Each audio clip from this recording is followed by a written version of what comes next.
Fala galera, beleza? Esse vai ser o primeiro vídeo de uma série de vídeos de processo tributário, direito processual tributário. Esse primeiro vídeo vai se resumir a princípios gerais, e os outros vídeos que eu vou fazer na sequência vai ser meio que como se fosse um cursinho. Esse cursinho é nada mais nada menos do que a síntese, né? O resumo do que eu estou aprendendo neste livro aqui, de processo tributário, do Hugo de Brito Machado II. E vamos lá. Então, primeiro vamos falar dos primeiros princípios, né, os princípios gerais assim, que norteiam quase todos os direitos processuais no direito processual brasileiro, né? Eu acho que assim, o único importante que eu vejo nesse primeiro assim, que ele demonstra vários princípios, só que é tudo muito genérico, tudo muito abrangente. Então eu destaco o neoprocessualismo, que é nada mais, nada menos do que a evolução, né, o direito processual de hoje em dia, que é a evolução, é o desprendimento daquela formalidade excessiva, aquele processualismo exacerbado, que tinha que ser tudo exatamente de uma mesma forma, muito engessado, e caso não fosse assim, o processo era simplesmente extinto sem resolução do mérito. Hoje em dia não é mais assim. Hoje em dia se mira, né, se o objetivo é chegar na tutela jurisdicional pleiteada, que ou seja, hoje em dia se busca uma resposta do judiciário, e o direito processual é uma mera ferramenta para se encontrar, como sempre se foi, né? É uma mera ferramenta, mas hoje em dia tem por isso mais forte, que ele é só uma ferramenta que alguns, não seria erros, né, mas algumas formalidades excessivas seriam aceitas, seria aceitável que se desconsiderassem para chegar no objetivo fim, que seria a tutela jurisdicional pleiteada, que ou seja, a resposta do direito do judiciário brasileiro, né? Então esse neoprocessualismo eu achei legal citar, é o único que se releva uma pouca importância nesses princípios gerais. Depois, o princípio da justiça. O princípio da justiça é muito abrangente também, muito genérico. Eu coloquei todos aqui para a gente ler algumas definições. Só que é dele que se desdobram os principais princípios, né, que nem a dignidade da pessoa humana, equidade não, aqui isonomia, né, na verdade. É tudo que você meio que sente, é bem subjetivo, né, o que você sente como justiça, né, que é dar de César o que é de César, né, meio que isso ele diz aqui, né, que é meio que o que você sente, né. Depois o segundo princípio, o princípio da segurança jurídica. Esse princípio é bastante importante, apesar de ser bem ignorado no Brasil, que é uma zona, né, todo mundo sabe.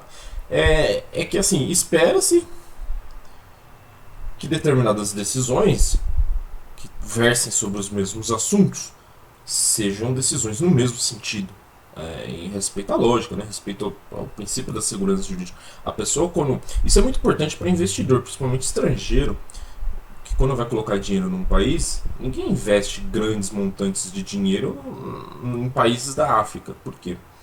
Porque lá não se tem segurança jurídica nenhuma. Você vai querer faz um contrato com o governo que você vai investir 2, 3 bilhões lá de dólar numa hidrelétrica, e aí do dia da noite entra um outro governo, um golpe militar, ou simplesmente tomam sua hidrelétrica numa canetada. Não tem segurança jurídica. Isso inibe muito investidores, né? E no Brasil a gente tem bastante isso, muita insegurança jurídica. A Receita Federal diz alguma coisa que é ilegal, você tem que seguir ela, porque senão você está sujeito a multas e tal. Aí você fica anos e anos recolhendo um tributo indevido, inconstitucional, vai discutir no judiciário, aí o judiciário vai lá e julga realmente inconstitucional, mas ele modula os efeitos, ou seja, você não pode pegar de volta o que você pagou, só durante 5 anos ou menos. Então o princípio da segurança jurídica é muito importante para dar segurança no país. Porque economia, a base da economia é a promessa, né? A segurança. Você compra um imóvel para reformar, porque você sabe que aquele imóvel não pode entrar pessoas, ou você tem meios para defender juridicamente aquele imóvel, para vender, ninguém pode tomar o que é seu. Então, no Brasil a gente não tem isso. E outras sentenças tendem a ser no mesmo sentido, então você sabe que se você fizer algo, é, você será, tem aquela consequência. Agora você, por exemplo, você não pode praticar um ato aqui no Brasil achando que oba, hoje é permitido e amanhã já não vai ser mais. Aí você faz amanhã sem saber, é uma zona, enfim. O princípio da isonomia, que também é um desdobramento, né, do princípio da justiça. Isonomia, se eu não me engano, é Aristóteles, né, que diz que igualdade é tratar os iguais de maneira igual e os desiguais de maneira desigual na medida das suas desigualdades, né?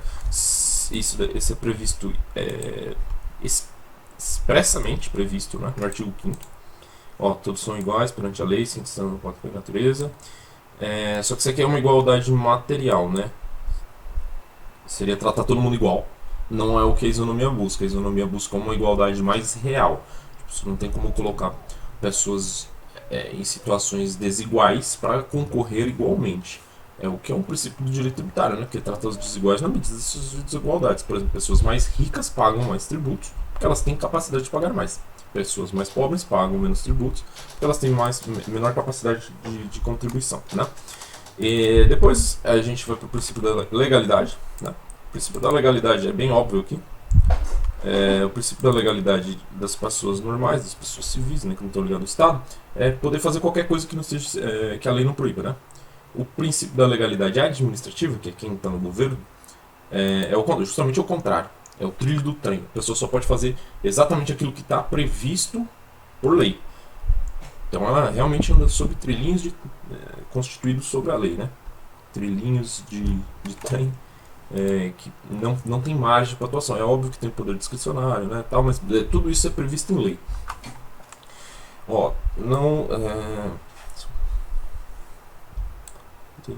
Como também o processo administrativo de controle interno da legalidade administrativa e o processo judicial tributário, enfim, toda atividade processual tributária.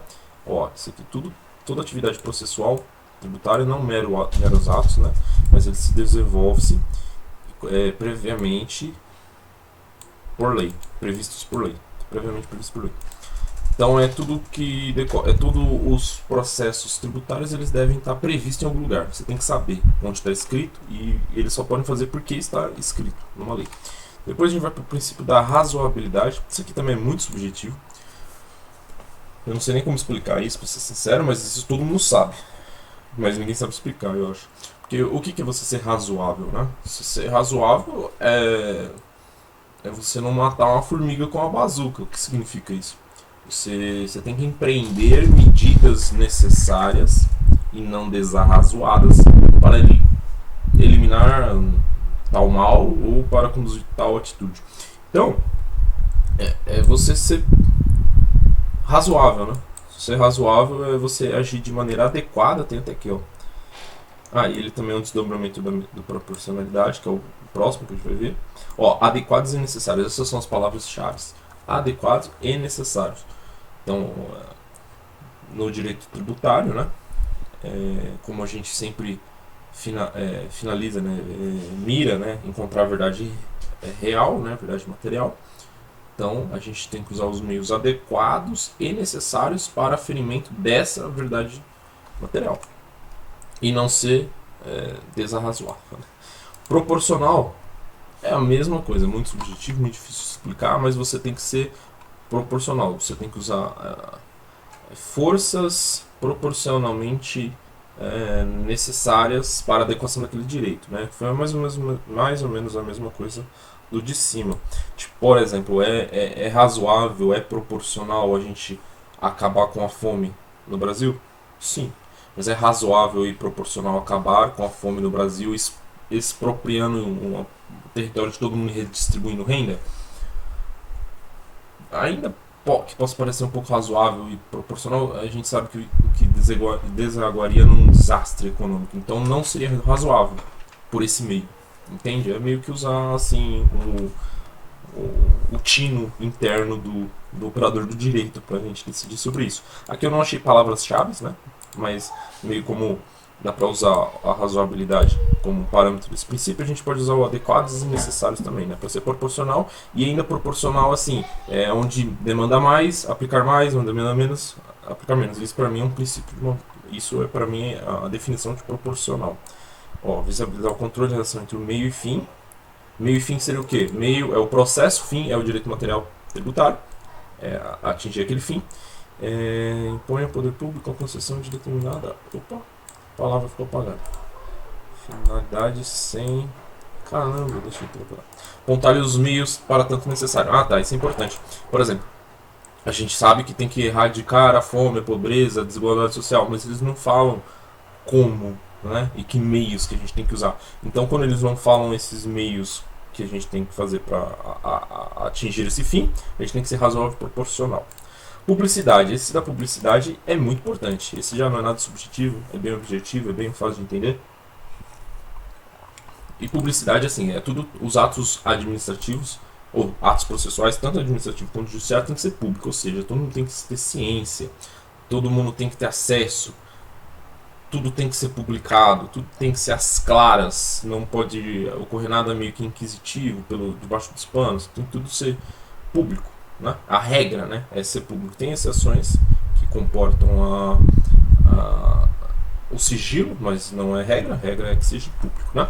Ó, deve ser destacado que no âmbito dos processos a publicidade tem a função ainda mais ampla, que é de prestigiar o princípio democrático, viabilizar a participação das partes, bem como um controle por parte da opinião pública da função de julgar. Esse princípio é muito importante, tem que ser público, porque a pessoa que está sendo investigada tem que saber, está respondendo o processo tem que saber, e toda a coletividade tem que saber para fiscalizar aquilo que está sendo feito também. Princípio da oficialidade. Esse aqui é aquele princípio do impulso da marcha processual, né, que as professoras, minha professora de direito tributário, ou direito processual civil falava, que depois que começa, a administração ela tem o dever de impulsionar o procedimento, que ele siga sua marcha processual, sem prejuízo da atuação dos interessados, ou seja, a fazenda e o contribuinte, geralmente, né? Esse da busca pela verdade real é muito importante também. Isso aqui, em resumo, bem apertado assim, é o princípio, seria dizer que a substância prevalece sobre a forma. O que quer dizer isso? Não importa a roupa que você vista um contrato PJ, por exemplo, no direito trabalhista. Se ele tem cheiro de contrato trabalhista, se ele tem cor de contrato trabalhista, se ele tem forma não, mas se ele tem jeito, cor, cheiro de processo de contrato trabalhista, não adianta a roupagem que você põe, que é de PJ, né, personalidade jurídica, para prestar serviço, ele vai ser um contrato de trabalho. Então não importa a forma, importa a verdade, a primazia da realidade. Não importa a substância ou a forma daquele contrato, o que importa no direito processual tributário é realmente o que aconteceu. Então, baseado nisso, os fiscais não podem agir em presunção do que aquilo aconteceu. Vou presumir. Por quê? Porque não necessariamente vai remeter à verdade. Pode ter uma chance, 50%, mas não necessariamente vai remeter à verdade. Então, tem que ser tudo fundamentado, buscando a realidade, não a forma. Não importa o que está nos contratos. Por exemplo, se ele emite nota fiscal de meia nota, um comerciante, né, compra um tablet de 3 mil, revende por 6 e põe na nota 1,5. Está refletindo a verdade? Não, ele está fazendo uma meia nota, a nota fria, né? O que ele está querendo é pagar menos imposto. Mas a forma não deve prevalecer sobre a verdade. Só porque está na nota fiscal é verdade, acabou, entendeu? Assim para os dois lados, né? Tanto para o lado do contribuinte quanto para o lado da fazenda, né? Bom, o dever da fundamentação, isso é bem óbvio também, explicar aqui é chover molhado, né? Como eu disse. O dever de fundamentação, eu até cito aqui o Franz Kafka, mas parece mais que o de baixo tem mais sentido. Mas esse aqui também tem um pouco de sentido. Nesse livro, O Processo, é uma agonia do caramba, eu já li esse livro, em que ninguém, o rapaz, né, o protagonista do livro, ele está sofrendo um processo, mas ninguém fala. Ele descobre sem querer, ninguém nem avisa ele. Ninguém responde sobre o que, é uma agonia do começo ao fim. Mas do que eu estou sendo processado? Posso me defender? Ninguém fala onde, ninguém fala como. Do nada acaba que ele foi condenado, ninguém sabe do que, e ele vai preso. E é isso. É uma agonia. É justamente uma forma de criticar, como era antigamente, né? Uma sátira, né? Que te deixa agoniado do começo ao fim. Para dizer que hoje em dia não, hoje em dia você tem o juiz tem o dever de fundamentar. Você tem que saber pelo que você está sendo processado no processo, né? Você tem que saber sobre o que, sobre que lei, e a sentença que o juiz vai proferir tem que ser fundamentada, porque como que você vai rebater os argumentos que ele te condenou se você não sabe quais argumentos ele utilizou? Simplesmente ele podia dar uma canetada, tá condenado e acabou.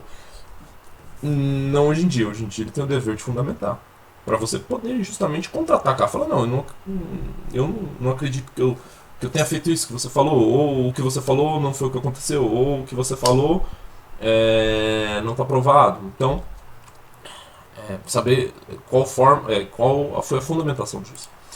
A cientificação, isso também lembra muito o processo de Franz Kafka, porque assim, você tem que saber que está correndo um processo contra você, mesmo antes de que haja a possibilidade de você se defender. Ainda não é hora de se defender, mas você já tem que estar sabendo que está rolando um processo contra você. Para você poder acompanhar de longe, para você saber se estão seguindo todos os ritos, para você saber se não prescreveu, para você acompanhar. Então, a cientificação é você ser cientificado que vai rolar ou está rolando processo contra você. Alguma investigação, só para você saber. Da existência do processo que seja, ainda mesmo que não seja a hora de você se explicar no processo. Ele é muito importante, ele decorre da publicidade, que eu vou colocar aqui, que é muito importante também. Não, já coloquei. O princípio da cientificação impõe que a instauração do procedimento administrativo em face de determinado contribuinte seja lhe comunicada previamente, percebe?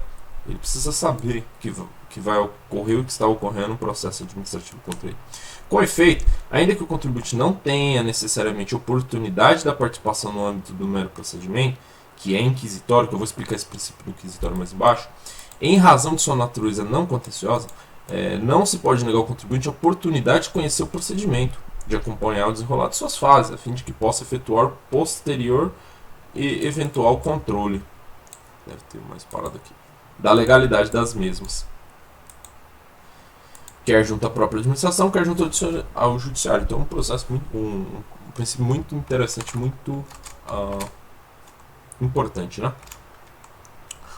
A inquisitoriedade. Inquisitoriedade, para mim é muito fácil de decorar esse princípio, porque tudo que me remete à Inquisição. O que foi a Inquisição? Inquisição foi quando os juízes eram o acusador, o julgador, era tudo. Chutava a porta da sua casa lá, os caras plantavam a prova lá e era isso. Pegava alguma coisa e eles mesmos julgavam, eles mesmos acusavam e eles mesmos puniam, eles mesmos mandavam executar e já era. Então hoje em dia é tudo ao contrário disso. É meio que o que não pode ser o inquisitório. Mas o inquisitório tem fases que ainda se permite ser inquisitório. Qual seja os meros procedimentos. Um exemplo que eu trago aqui, como assim, né, os meros procedimentos? Por exemplo, o procedimento de fiscalização de interesse da fazenda. Se ela for te fiscalizar, ela não precisa te avisar, porque se ela te avisar que ela só está te fiscalizando, você vai ocultar, maquiar, esconder. Então, ela pode fiscalizar coisas que estão sob o seu interesse sem te avisar. Porque não tem o que você se defender, né? Simplesmente é um ato inquisitivo. Ir lá pedir os seus livros. São meros atos ainda, né? Meros procedimentos que tem essa característica inquisitória. Quando você vai para o judiciário, o processual ele não é inquisitório. Ele tem até outra palavra que eu esqueci aqui. Ele é inquisitório e... Eu não lembro a palavra, mas tem no sentido de litigar. Ele dizer e você dizer o contrário, nesse sentido de litigar. Não é inquisitório, que só ele diz e você fica quieto. Mas aqui é só para meros procedimentos, tá? E aí tem a subordinação hierárquica. Essa subordinação hierárquica é só no processo administrativo também. Esses três últimos que eu coloquei, esses dois últimos aqui que eu coloquei, são do direito processual administrativo. Subordinação hierárquica é que quando um superior no direito administrativo, na área administrativa, né, por exemplo, na Receita Federal, um superior de um agente verifica algum erro, ele tem o dever de ofício de corrigir, e ele geralmente faz isso por intermédio de portarias, né, leis internas dele, né, regulamento interno deles, e ele tem esse dever de corrigir. Quer ver, eu até coloquei aqui: a conduta de um servidor público eventualmente contraria as disposições de seus superiores pode ser apreciada e corrigida independente de provocação, previsão legal para tanto, por causa que o processo ele se subordina, né, a esse princípio, né, que é da subordinação hierárquica. Então, os superiores têm dever de rever e de ato corrigir, de ofício corrigir esses atos. Beleza? Então, esse foi os princípios, e agora tem a intersecção desses princípios, que eu fiz um quadro esquemático, que é desse livro que eu já citei, né, do Hugo de Brito Machado II, que é o livro de processo tributário, que ele diz o seguinte: tá vendo aqui, ó? Tem o A. Aqui são os princípios aplicados aos meros procedimentos administrativos. Então aqui é na área do direito administrativo, nos procedimentos administrativos. Os princípios que se enquadram só nele, tá vendo? Fica nesse vaquinho aqui, seria qual? Princípio da inquisitoriedade e da subordinação hierárquica. Tá vendo que ele não, esses dois princípios eles são só dos processos administrativos? Não tem como ser o judiciário inquisitivo ou com subordinação hierárquica. Tá vendo? Então ele se restringe aos princípios aplicáveis de meros procedimentos. O B é os processos administrativos propriamente dito, né? O processo administrativo tributário, que é o B. Ele pega tudo isso aqui e ele faz intersecção com o A em alguns princípios e com o C em alguns princípios. O B é esse aqui, que o processo administrativo da não submissão do órgão julgador ao poder hierárquico. Tá, processo administrativo útil e da não submissão, só esses dois. E a intersecção entre o A e o B é esses daqui, que é qual? Que é a zona de intersecção entre os princípios aplicados, tanto ao procedimento como aos procedimentos administrativos. Contém os princípios da oficialidade e da verdade real. Então é a intersecção. Agora o B propriamente dito, eu já falei, e o C propriamente dito é os princípios aplicados apenas ao processo judicial. Só o C. Tá vendo que o A não faz intersecção com o C? Ou seja, o princípio por exemplo, da subordinação hierárquica inquisitiva, ele não faz intersecção com o C, tá vendo? Ele fica longe, ele fica só lá no A mesmo. Agora o C, quer ver? O C propriamente dito, que na verdade não tem o propriamente dito, o B e o C, né? Aqui. Ó, a zona de intersecção, maior expansão. Então os princípios devido processo legal, todo o processo tributário brasileiro, todo o direito processual brasileiro tem. Os desdobramentos gigantes que ele tem, que é o princípio da ampla defesa, contraditório, economia do princípio da economia e da instrumentalidade, do duplo grau de jurisdição, e etc. Né? E agora sim o C, que é propriamente dito, que é só o processual judicial, que é os princípios da inafastabilidade da tutela jurisdicional, da efetividade da tutela jurisdicional, da inércia e da imparcialidade do judiciário. Isso aqui é só vocês lerem com mais atenção, ficou confuso porque é um esquema, né? Aonde que aplica o que. Mas aí vocês lêem com mais calma. E é isso aí, ó. Aqui é o livro novamente que eu peguei de exemplo. E valeu, galera, é nóis. Esse vídeo vai continuar como um cursinho de tudo que eu entender desse livro. Eu vou fazer o vídeo e vou gravando aí pra vocês. Essa daqui restringiu só os princípios por enquanto, mas eu vou fazendo mais conforme eu for entendendo, né? Beleza? Valeu, falou.